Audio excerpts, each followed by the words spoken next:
I was halfway through screwing in the pulley system when I heard the familiar throat clear from below. That sharp, nasal ahem that somehow sliced through the air like a dentist's drill.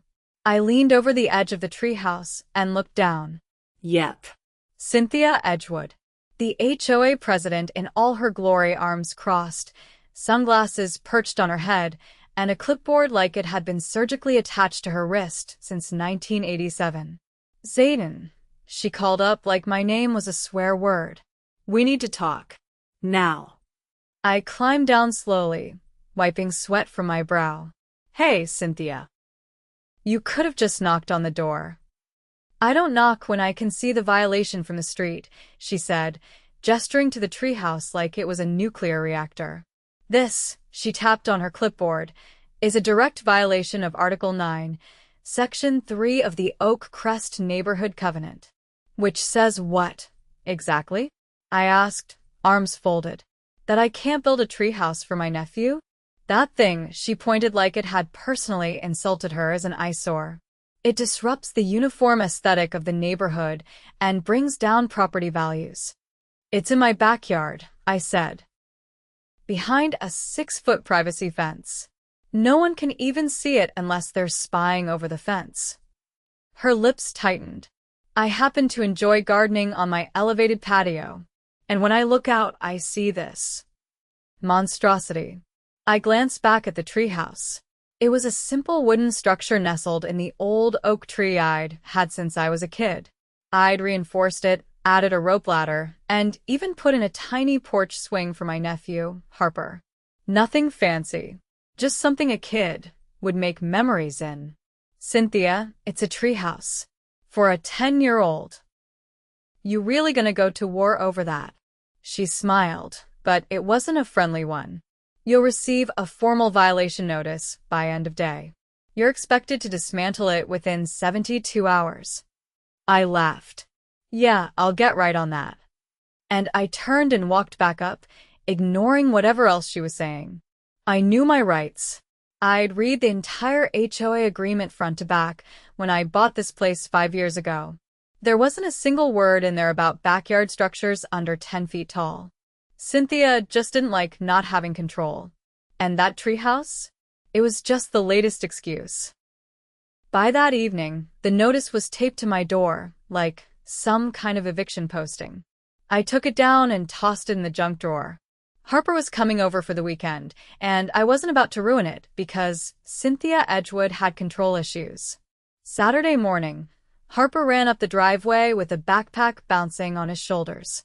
Uncle Zayden, he yelled, eyes lighting up when he saw the treehouse. You finished it. Darn right I did, I said, ruffling his hair. Want to test it out? 10 minutes later, we were up there together, drinking juice boxes and going over the treehouse rules he'd written on colored paper. Rule 1. No adults unless invited. Rule 2. Farting is funny. Rule 3. Candy tax is real. It was perfect. Until Sunday. I'd stepped inside to grab us sandwiches. When I came back out, I noticed something was off. Harper was standing at the base of the tree, eyes wide, holding a broken board in his hands. Then I saw the damage. The entire back wall of the treehouse was torn off. One of the support beams was cracked. The pulley system was hanging loose, rope swinging gently like someone had just yanked on it. What happened? I asked, heart racing.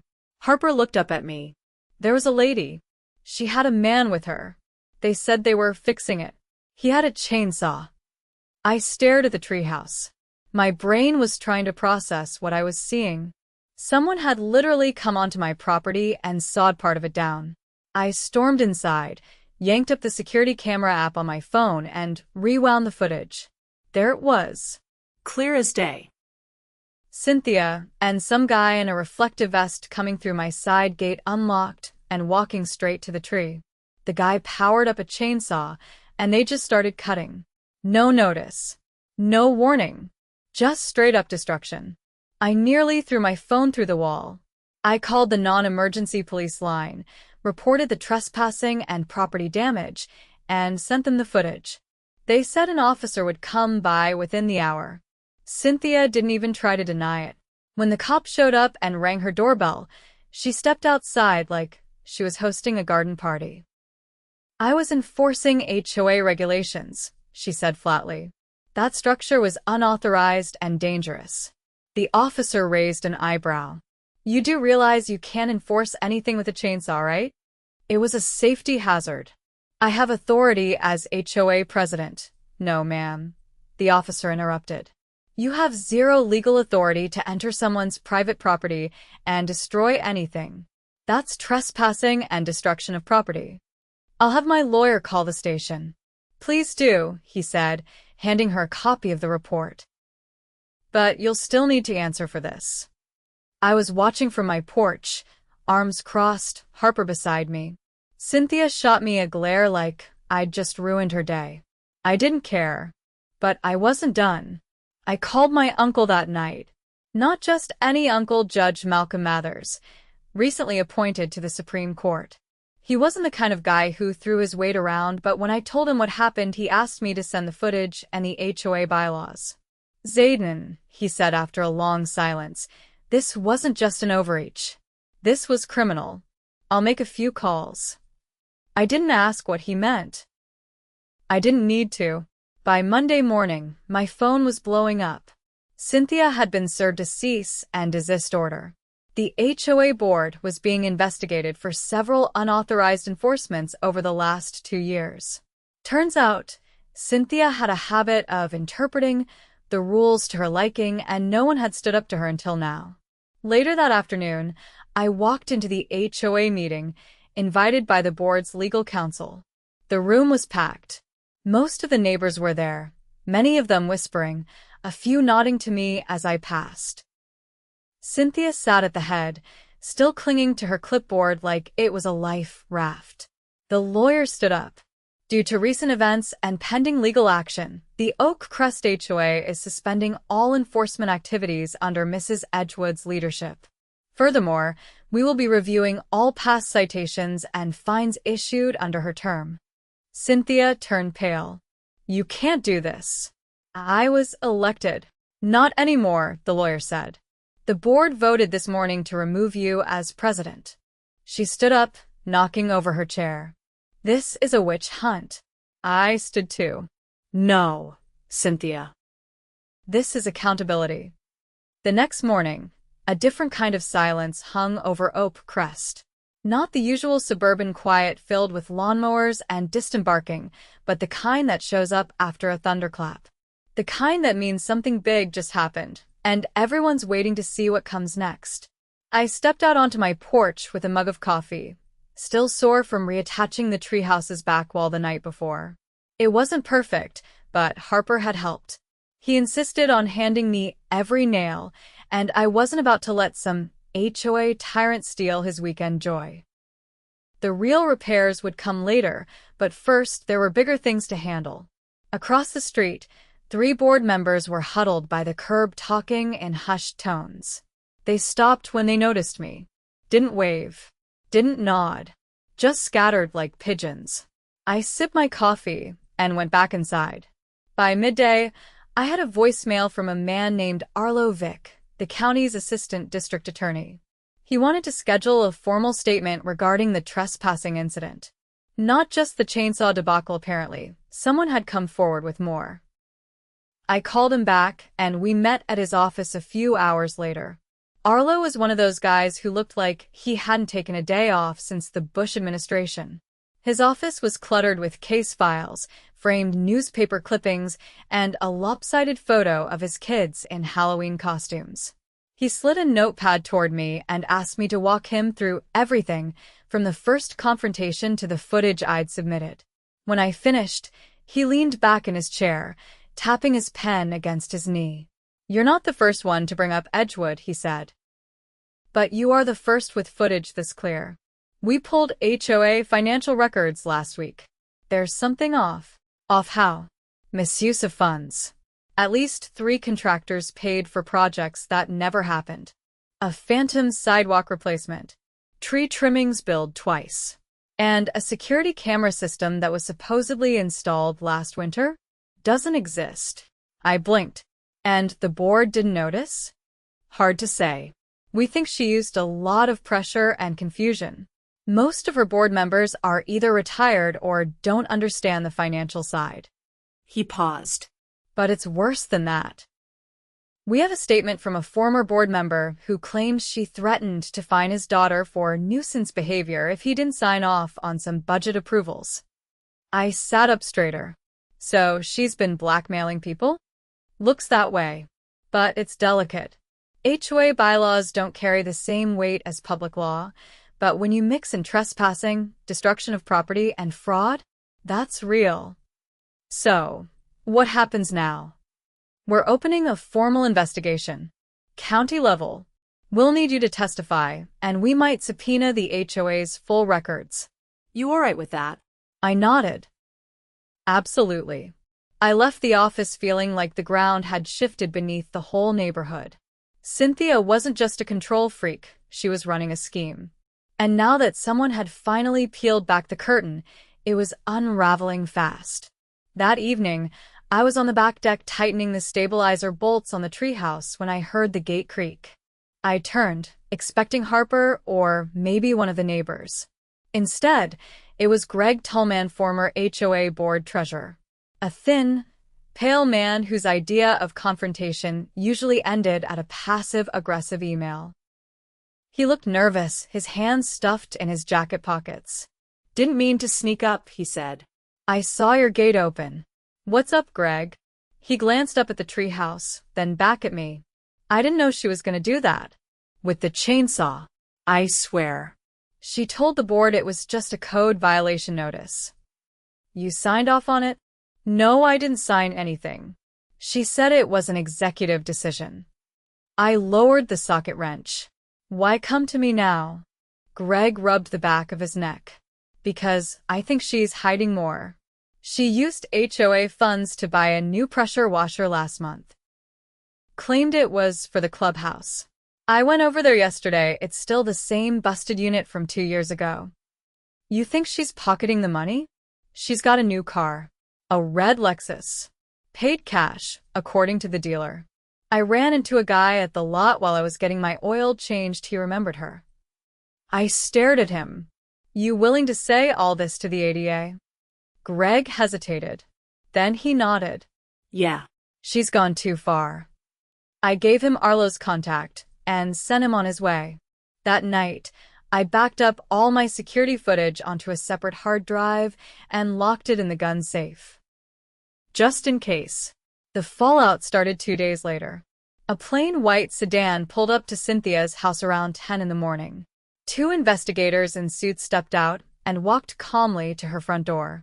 A minute later, she opened it, still wearing her bathrobe. I watched from the upstairs window as they showed her a document. She froze, then tried to shut the door. One of them blocked it with his foot. She opened it again, reluctantly, and they stepped inside. By noon, an unmarked van arrived. 2 technicians in jeans and polos hauled out desktop towers, a filing box, and what looked like a backup server. One neighbor tried taking pictures with her phone until one of the agents politely asked her to step back. Word spread faster than wildfire. By the end of the day, half the neighborhood had gathered near the parkway entrance, talking in tight circles. No one knew everything, but everyone knew something was going down. I stayed quiet. Let it brew. Around sunset, I got a call from Arlo. We've got enough to move forward. Evidence of embezzlement, coercion, and at least 2 counts of criminal mischief from the property damage incidents. Incidents? I asked. She did it to someone else too. A couple on Willow Drive. She didn't like their solar panels, so she paid a handyman to remove the mounting hardware while they were out of town. Damaged the roof. They filed a civil suit, but it got buried. Unbelievable. Not anymore. We're pulling everything forward. She'll be arraigned next week. I hung up and stepped out to the porch. Across the street, Cynthia's Lexus was gone. Her porch light was off for the first time in months. The next HOA meeting was held at the local library instead of the clubhouse, due to the ongoing investigation. I wasn't on the agenda, but when I walked in, people made space. The interim board chair, a quiet woman named Maeve Rosenthal, stood and cleared her throat. "Before we begin," she said, "I'd like to acknowledge Zayden Cole. It's because of his courage and documentation that we're now aware of the misconduct that's taken place under the previous administration." A few people clapped. Not a standing ovation, just enough to make my ears warm. Maeve continued, "We'll be conducting a full audit of all HOA activities over the past 3 years. If you've received a fine, notice, or penalty that seems suspicious, please submit a copy to the new board email. We intend to make things right." After the meeting, a tall man with a cane approached me. I recognized him as Mr. Halvorsen, the elderly widower who lived on the corner lot. "I lost my garden shed last fall," he said quietly. "Said it was a visibility obstruction. Came home, and it was gone. She'd hired someone to tear it down." "I'm sorry," I said. "Don't be," he replied. "You gave us our neighborhood back." As I walked home, I passed the treehouse. The porch swing Harper insisted on had a few leaves caught in it. I brushed them off and gave it a gentle push. It creaked but held firm. That night, I got a call from my uncle. "Well," he said, "I just got off a call with the state bar. Cynthia Edgewood's attorney filed a motion to delay the arraignment, citing unfair public perception. It was denied." I laughed. "She must be really sweating now." "She should be. The evidence is solid. She'll likely face felony charges. And the HOA won't be able to operate without a full board election." "Good," I said. "They'll get the kind of leadership they deserve." Uncle Malcolm paused. "You know, if you ever get tired of construction work, you'd make a hell of a litigator." I snorted. "I'll stick to tree houses." But in the back of my mind, I wasn't so sure. By Friday morning, nearly every house in Oak Crest had its blinds slightly lifted and eyes peeking out. The neighborhood felt like it had been turned inside out. The so-called order Cynthia had enforced for years was unraveling at the seams, and for the first time, people weren't afraid to talk about it. I was in the backyard, reinforcing the new support beams under the treehouse. Harper had left a few sketches behind drawings of a lookout tower and a zip line to the fence. He'd even labeled one corner, "Snack Station Only." I was planning to surprise him with the upgrades once everything was structurally sound again. I heard the back gate swing open, but this time, it wasn't uninvited. Maeve Rosenthal stepped through with a cautious gait, carrying a manila folder clutched against her ribs. She had traded in her usual beige sun hat for a navy ball cap and wore a faded cardigan that looked like it had seen decades of honest work.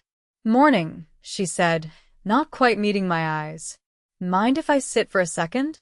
I motioned to the folding chair by the garden bed. She eased into it and set the folder on her lap. "There's something I think you should see," she said. She opened the folder and slid out a printed spreadsheet. It was a list of payments made from the HOA maintenance fund over the past year. One entry caught my eye: landscape restoration, $18,000. It had been issued to a company I'd never heard of. L'Arcs Pure Solution. I asked, reading the vendor name. Maeve nodded. "Doesn't exist." I checked the business registry. No license, no website, no address. Just a P.O. box and a disconnected number. I looked up sharply. "You think it's a shell company?" "I think it's her shell company," she said. "Or someone close to her." The payments started 5 months before the clubhouse camera system that never got installed. I leaned back against the tree trunk. "How far does this go?" Maeve's voice dropped. "Far enough that the board's insurance might not cover it. If the HOA goes bankrupt from restitution or legal fees, we could all be paying out of pocket unless we act fast." She was bleeding the neighborhood dry while threatening people over mailbox colors, I muttered. Maeve's expression tightened. "I'm not proud of letting it go on." I stayed quiet too long because I thought rocking the boat would make things worse. But it's clear now she didn't care about the neighborhood. Just power. I took the folder and flipped to the last page. It was a copy of a cashier's check, same vendor, same amount, endorsed with a signature. I didn't recognize it, but I knew someone who might. That evening, I drove 15 miles across town to a modest brick building that housed the county records office. I'd called ahead, and a clerk named Brendan had agreed to meet me after hours.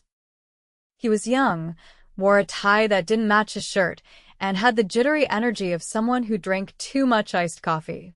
"Signature from the check you sent me?" he said, pulling up a scanned mortgage document on his monitor. "Matches this deed transfer from 3 months ago. The buyer? A one-off trust called CM Holdings." I squinted at the screen. What did they buy? A parcel of land on the east edge of Oak Crest, just past the drainage ditch. "That's undeveloped land," I said. "Not anymore. They filed a zoning request last month to build a private access garden park." Real vague. No public announcement, just a variance hearing that got rubber stamped in under 10 minutes. My stomach dropped. This wasn't about ugly views or aesthetic rules.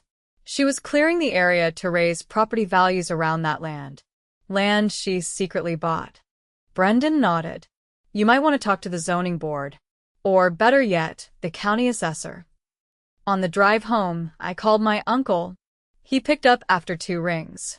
"I need your opinion on something," I said, and laid out everything: CM Holdings, Larkspur Solutions, the forged vendor payments, and the land grab. "Sounds like wire fraud, enterprise corruption, and possibly racketeering," he said bluntly. "Did she use the HOA to artificially suppress values on neighboring homes?" "Looks that way. That's a felony.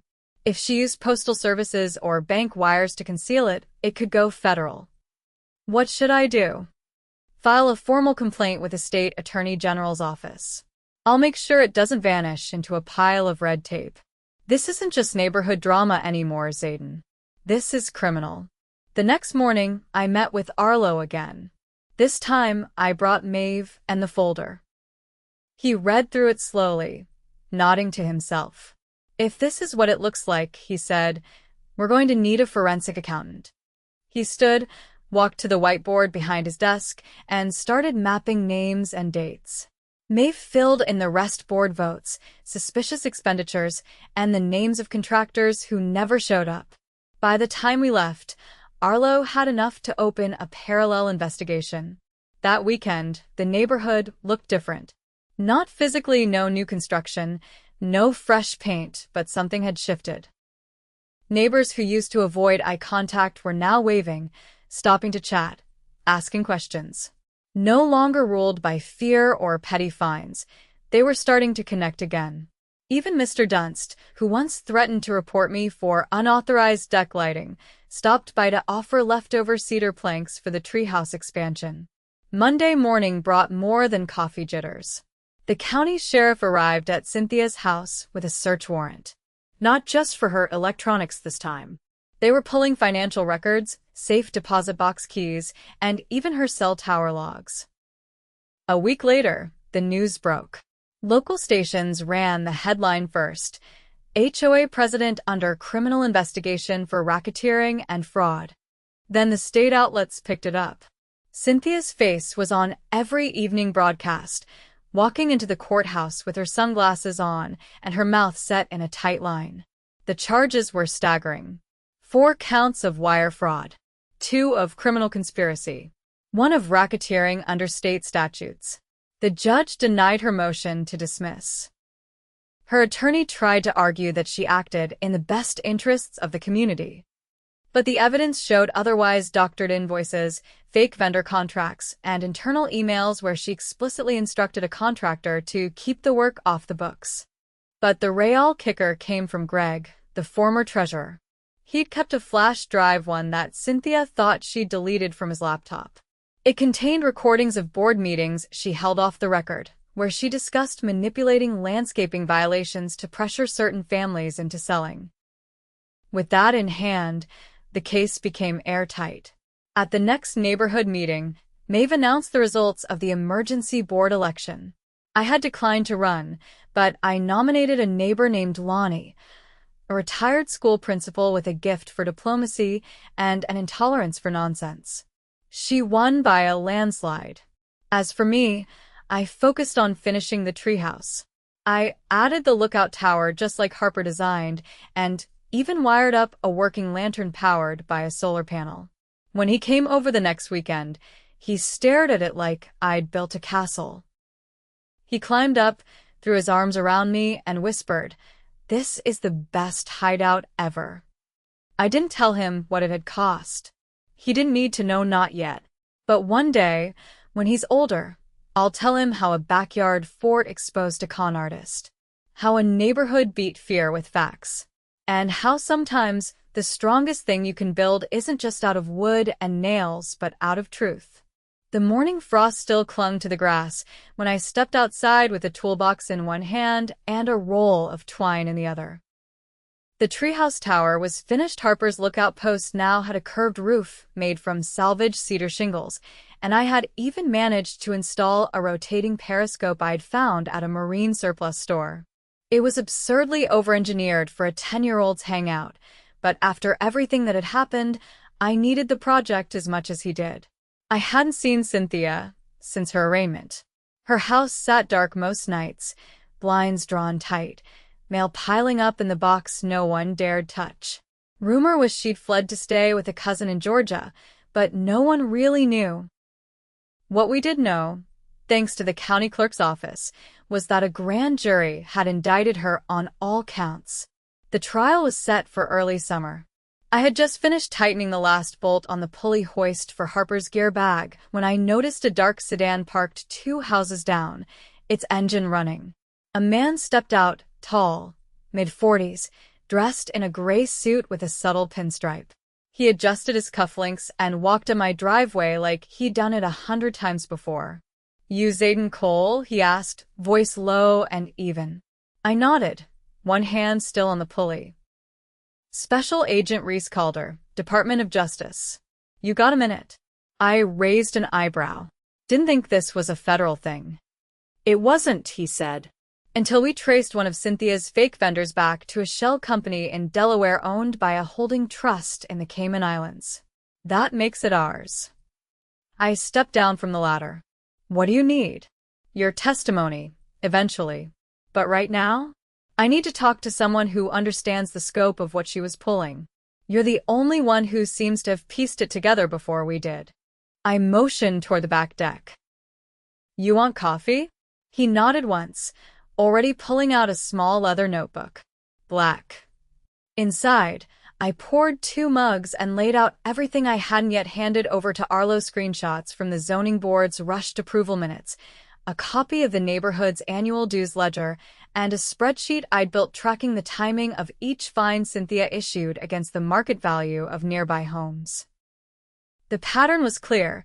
She'd targeted properties adjacent to her hidden land acquisition, then used HOA citations to pressure those homeowners into selling or complying with low-cost renovations that artificially dragged down their appraisals. Calder flipped through the documents slowly, expression unreadable. "She was manipulating comps," he muttered. "That's real estate fraud layered with racketeering. If she had a partner in the zoning office, we're looking at a conspiracy charge." "There's more," I said, handing him a printed email one of the newer board members had forwarded to me. Cynthia had instructed him to vote for a landscaping contract under the assurance that our mutual friend at the assessor's office will fast-track the variance. The recipient had quietly resigned a week later. Calder folded the email and tucked it into his jacket. "We'll need that board member to testify." "He's willing, but he's worried about retaliation." "We'll get him protection if necessary," Calder replied. "This isn't just a HOA scandal anymore. This is organized corruption operating under the pretense of community governance." He stood and drained the last of his coffee. "You've built a hell of a case. You ever think about law enforcement?" "I'm more of a fix-it-with-a-wrench kind of guy." Calder gave a faint nod. "Maybe. But you know where to look. That's rare." By the following week, subpoenas had landed like hailstones. The county zoning commission suspended 3 employees pending investigation. Cynthia's personal bank accounts were frozen, and a forensic audit revealed $200,000 in undocumented transfers over 3 years, all routed through fake maintenance vendors and parked in offshore accounts under aliases matching her maiden name. The state attorney general held a press conference outlining the charges: mail fraud, wire fraud, tax evasion, racketeering, and conspiracy to commit real estate manipulation. The district attorney's office confirmed she would face a maximum of 75 years if convicted on all counts. But the real bombshell came when my uncle, Justice Malcolm Mathers, requested to deliver a formal statement to the court regarding the abuse of homeowner associations as quasi-governmental entities. It was unprecedented, a sitting Supreme Court justice addressing a local corruption case, but his legal team made the argument that the implications rippled beyond Oak Crest. HOAs were often granted authority without oversight, and this case proved how disastrous that could be. The courtroom was standing room only the day Cynthia's trial began. She appeared gaunt, her once pristine hair now streaked with gray. Gone were the pastel suits and clipboard. She wore a plain navy dress and kept her eyes down as the prosecution laid out the timeline, how she had created a paper trail of fake vendors, pressured board members into silence, and weaponized aesthetic rules to devalue homes near her secret land purchase. Greg, the former treasurer, took the stand and confirmed she'd instructed him to fudge ledger entries. Maeve testified to the bullying tactics used in closed-door meetings.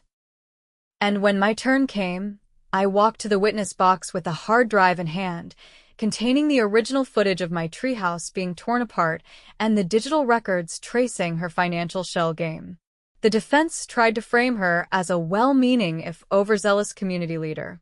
But the evidence was overwhelming. 37 exhibits, 5 cooperating witnesses, 3 hours of damning cross-examination.